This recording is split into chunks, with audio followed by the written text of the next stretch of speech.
Sobre este caso y otros en realidad que no solamente involucran a nuestros menores de edad dentro del total, que lamentablemente son blancos de la violencia, sino específicamente dentro de las aulas.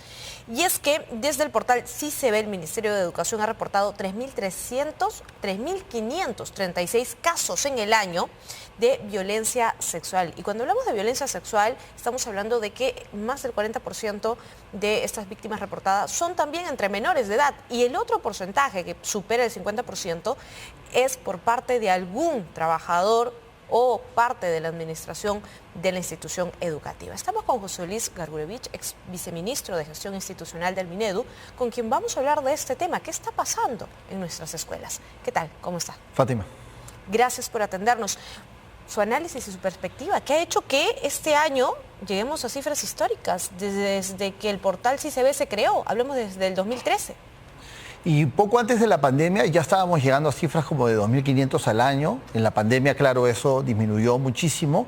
Y luego desde el 2021 ha ido incrementándose hasta ahora que estamos en 3.500 al año. Es una sensación de desprotección, ¿no? O sea, mi primera reacción es, resulta ser que la escuela es el principal escenario de desprotección donde nosotros mismos dejamos a nuestros hijos y el sistema no los defiende, ¿no? Entonces, si el sistema no es capaz de responder, de atender a esta lógica que ha ido incrementando, creo que ahí nos están dando una alerta de cómo las autoridades tienen mucha indolencia frente a casos de este tipo, ¿no? Entonces no puede ser que esperemos a que termine el año para darnos cuenta que hay 3.500 maestros o 3.500 menores que están violando o abusando o acosando sexualmente a nuestros estudiantes y no hemos hecho nada, ¿no? Y además porque estamos hablando de niños, 953 casos en primaria, 79 en inicial y, claro, más de 2.483 corresponden a el grueso de secundaria, que son los niños que están pasando de una niñez, una pubertad, a una adolescencia en su identidad y que podría generar graves secuelas y si además no se atiende con celeridad en este proceso de poder reconstruir sus vidas por el impacto de la violencia. Entonces, ¿qué pilares no se están trabajando desde el Ministerio de Educación para que las aulas, para muchos de estos niños, no sean seguras? Hay que reforzar la idea de que además el portal Sí se ve es solo un portal de reporte, ¿no? Para no generar expectativas de que es una estrategia, como debería haber una estrategia complementaria de esfuerzos. Los maestros deberían poder prevenir esta situación a tiempo, las familias deberían tener elementos de alerta también, pero una vez que ocurren y empiezan a ocurrir indicios y casos, también el sistema en su conjunto tiene que reaccionar. Tiene que haber en el caso de los maestros abusadores, tiene que haber una denuncia al Ministerio Público, tiene que haber una denuncia a la policía, tiene que haber una ruta de un proceso disciplinario a los maestros. O sea, detrás de esos 3.500 casos, la pregunta es cuántos casos llegan hasta el final, cuántos tenemos entonces procesados, sancionados.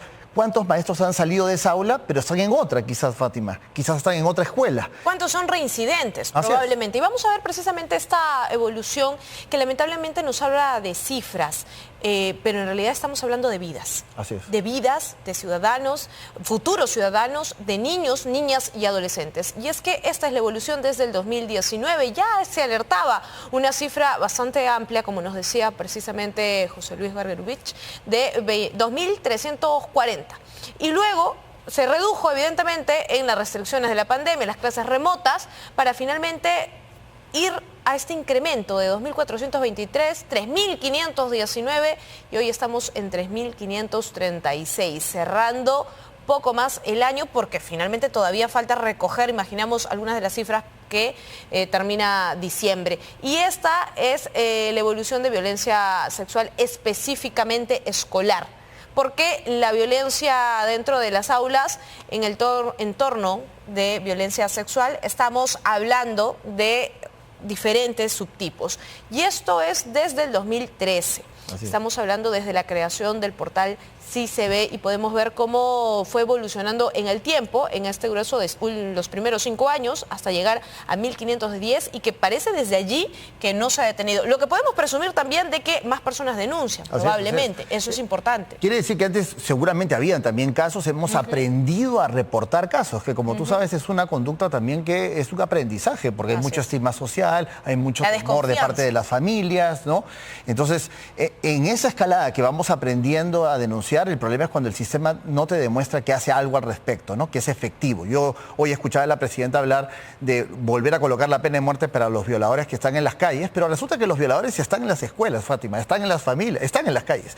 Entonces, el tema no es que se aplique una pena de muerte, el tema es cómo hacemos para que el Estado reconozca un problema público y tenga una solución efectiva. Esto tiene una solución. ¿Cómo hacemos para que no pase? No para sancionar cuando ya pasó, porque la vida no se la van a devolver a los niños, niñas y adolescentes blancos de esta violencia que tenemos en subtipos de violencia sexual escolar. Tocamientos indebidos son los que más proliferan, 2.214, entre escolares y quienes también están dentro de las aulas, sus propios maestros. Hostigamiento sexual, 599, violación sexual, tremendo, 320, ciberacoso, porque las redes también se han convertido en un espacio de violencia, lamentablemente mal utilizada, 266, y el acoso sexual, 137 casos, que nos llevan a pensar que algo en la salud mental de nuestros niños, niñas y adolescentes no está bien y no se está trabajando, teniendo en cuenta además, José Luis, de la poca cantidad de psicólogos que hay, que es uno de los reclamos constantes año a año del inicio escolar. Así es, y salud mental, salud emocional, que son actividades importantes, tienen que vivir dentro de la escuela. Educación y salud tienen que ser estrategias complementarias y no vienen siéndolo así, no solo porque tienen que haber psicólogos, sino porque el centro de salud tiene que estar con la escuela, ¿verdad? Entonces, el centro de emergencia mujer tiene que estar con la escuela, ahí tiene que haber mucha más complementariedad. Y otra vez, para mí esta situación lo que encubre es una gran indolencia, porque estamos frente a casos de donde ya estamos naturalizando, Fátima, estas situaciones, ¿no? Esto es un dato que debería a todos alertarnos, a todos indignarnos, y sin embargo nuestros ministros, nuestras autoridades están hablando de otros temas, están inaugurando colegios por otras partes en lugar de estar en estos territorios buscando una solución complementaria entre sectores, ¿no? ¿De qué nos sirve infraestructura si no tenemos una capacidad para poder darles el soporte? No solamente en el tema educativo, sino también el de salud mental, que es importante. ¿Cuántos niños han salido de la pandemia precisamente en esta vulnerabilidad que les ha dado estar dentro de sus casas, que a veces se han convertido en espacios de violencia, pero además repitiendo estos ciclos frente a sus compañeros y a sus alumnos? ¿Cuál crees tú que es el reto entonces para este año escolar que viene, el 2025? ¿Qué más se puede hacer con el presupuesto además que ha recibido el Ministerio de Educación? Las familias creo que tienen que ser más conscientes que la demanda sobre la calidad tiene que cambiar, ¿no? No solo tenemos que exigir infraestructura, no solo tenemos que exigir que lleguen los textos escolares, tenemos que exigir que el espacio donde yo dejo a mis hijos es un espacio seguro. Ahí tiene que haber mucha inversión, ¿no? Mucha inversión en capacitar a los maestros y en capacitarnos nosotros en hacer seguimiento de que toda denuncia que yo haga, el sistema lo va a resolver. Si el estudiante o la familia sienten que el sistema educativo no les resuelve la vida, entonces estamos frente a un caso en donde ya la desconfianza se convierte este proceso en un proceso ciudadano. ¿Te das cuenta? El estudiante aprende a no confiar en el sistema y por lo tanto aprende a no confiar en el país. Ahí es donde el proceso educativo se compenetra, digamos, con lo que sucede. Por eso es tan importante que la escuela se entienda como un espacio de ejercicio ciudadano. Y creo yo que el sector de educación no está asumiendo esa responsabilidad como debería. Ahora, estamos hablando de un ámbito en el que hay adultos responsables incluidos en estas denuncias por estos delitos. Pero ¿qué pasa cuando son menores de edad? No se les puede sacar de las aulas. Hemos visto además otro tipo de hechos de violencia, incluso contra los propios profesores de adolescentes. No se les puede retirar porque están inmersos en una investigación, porque tienen un derecho a la educación. ¿Cómo trabajar en ese caso? ¿Qué protocolos debería tenerse o modificarse por parte del Minedu para precisamente también actuar en un contexto que parece desbordarse? O sea, creo que ahí hay que hacer una educación interesante con los actores locales y con las familias sobre cómo aplicar los protocolos de atención que existen actualmente. Son insuficientes, pero hay protocolos en donde el propio director de la escuela tiene que tomar cartas en el asunto y buscar una estrategia. La escuela es un espacio de convivencia, no es solo lo que pasa en el aula. Entonces, esa clase de acciones, de conductas, de qué hacer en los casos en que los menores con los menores han cometido alguna infracción, algún delito, tiene que poder tener una acción vinculante por parte del director de la escuela. Lo que el protocolo dice es que si las familias no denuncian, el director de la escuela tiene que denunciar y los directores no denuncian. ¿no? Entonces, las familias puede ser que tengan temor, pero el director de la escuela que representa al Estado no puede tener temor en denunciar y en tomar una acción correctiva, ¿no? O muchas veces dicen, bueno, esto no ha sucedido en las aulas, nosotros no tenemos competencia aquí, por ejemplo, el ciberacoso. Y dices, pero mi hija lo ha identificado, le ha hecho una foto, un video con la inteligencia artificial y lo está publicando en las redes y está repercutiendo en las aulas porque es un compañero. Sin embargo, dicen, no, pero no ha ocurrido aquí. ¿Cómo actuar entonces? Eso es verdad, porque incluso lo que sucede fuera de las aulas sigue siendo un espacio que emergió de lo educativo, que emergió de la relación de autoridad, de respeto, ojalá, que tiene el docente sobre el estudiante. Muchas veces, incluso cuando se ha cancelado la presencialidad de las escuelas, hemos dicho que la alerta es que se hace esta relación virtual con los chicos. Yo tengo información de ellos, tengo sus teléfonos, tengo sus usuarios, ¿verdad? Entonces, sí creo que ahí hay que tomar cartas en el asunto porque efectivamente es una labor que nos compromete a todos, ¿no?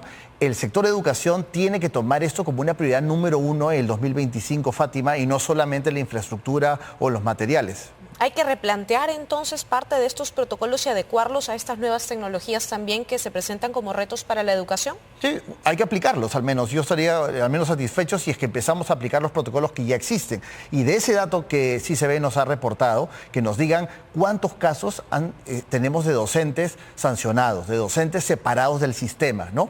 O de estudiantes que pasan por procesos educativos precisamente para entender esa situación. Pero no podemos quedarnos con el dato solamente de los 3.600 casos. O sea, es la naturalización lo que me preocuparía más, ¿no? Sí, claro, y además saber dónde están estos profesores, tener la transparencia de la información para poder nosotros conocer como padres, ingresar y saber que no tampoco están dentro de las aulas públicas, pero tampoco de las privadas, porque muchas veces se encuentran en esta puerta giratoria e ingresan a otras instituciones y corren peligros los niños, niñas y adolescentes de nuestro país. Correcto. Muchísimas gracias. Estuvimos entonces con el ex viceministro de Gestión Institucional del Ministerio de Educación hablando respecto a este tema importante que vamos a continuar, por supuesto, a lo largo de estos meses, previo también al inicio ya de la campaña escolar. Nos vamos a otro punto de nuestro país con mayor información al sur, Arequipa, con Juan de la Riva.